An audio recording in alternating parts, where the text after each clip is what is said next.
Selamat pagi Bapak Ibu yang kekasih di dalam Tuhan Yesus Kristus. Pagi hari ini saya Eka Wahyu Suryaningsih menyapa kita dengan kebenaran firman Tuhan yang terdapat dalam kitab Injil Lukas pasal 17 ayat 3 dan 4. Lukas 17 ayat 3 dan 4. Jagalah dirimu, jikalau saudaramu berbuat dosa, tegurlah dia. Dan jikalau ia menyesal, ampunilah dia. Bahkan jikalau ia berbuat dosa terhadap engkau 7 kali sehari, dan 7 kali ia kembali kepadamu dan berkata, aku menyesal, engkau harus mengampuni dia. Amin.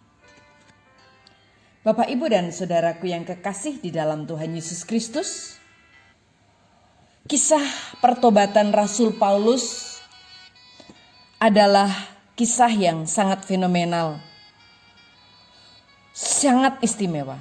Bukan hanya karena peristiwanya yang luar biasa, namun juga karena latar belakang kehidupan Paulus yang sangat unik.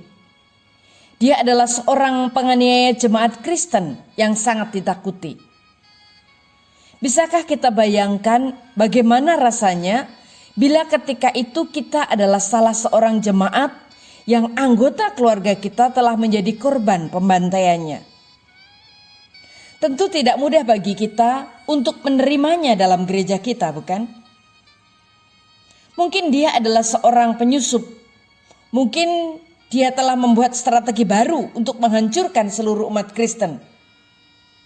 Kecurigaan dan kekhawatiran semacam itu sangat wajar timbul dalam pikiran setiap jemaat pada waktu itu. Demikian pula yang terjadi dalam jemaat masa kini.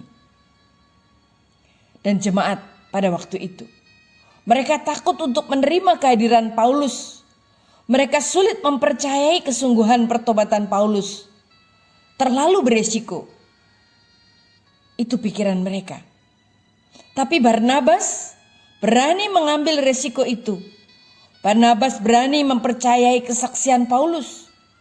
Bahkan Barnabas berani merangkul Paulus dan mengampuni perbuatannya yang lalu terhadap mereka. Bahkan Barnabas berusaha meyakinkan rasul-rasul lainnya bahwa Paulus telah benar-benar bertobat. Paulus telah benar-benar bertobat. Bukankah kasih memerlukan keberanian dan pengampunan yang mengandung risiko? Sanggupkah kita memberikan kesempatan kedua kepada orang yang telah bersalah kepada kita? Mampukah kita belajar mempercayainya dengan sepenuh hati? Ya, dampak dari pengampunan yang diberikan jemaat kepada Paulus lebih dari kedamaian yang didapatkan.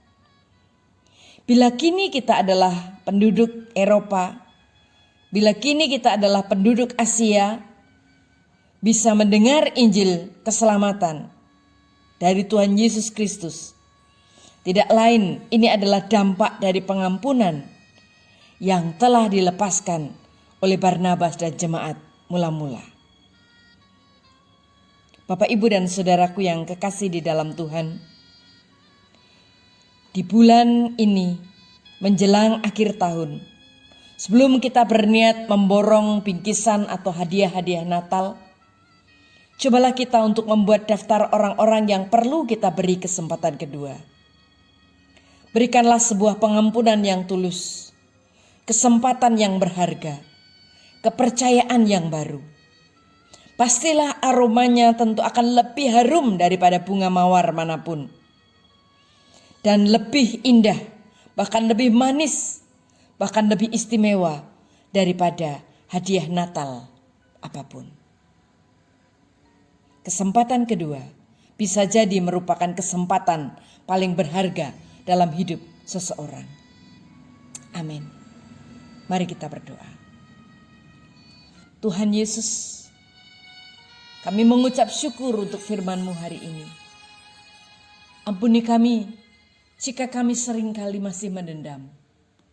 Tapi melalui kebenaran firman-Mu pagi ini, berikan kami hati untuk kami boleh melepaskan pengampunan, bahkan memberikan kesempatan kedua, second chance untuk mereka, sehingga sukacita dan damai sejahtera itu mengalir dalam kehidupan kami dan menjadi berkat bagi banyak orang di sekitar kami.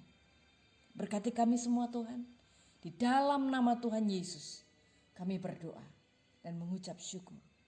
Haleluya. Amin.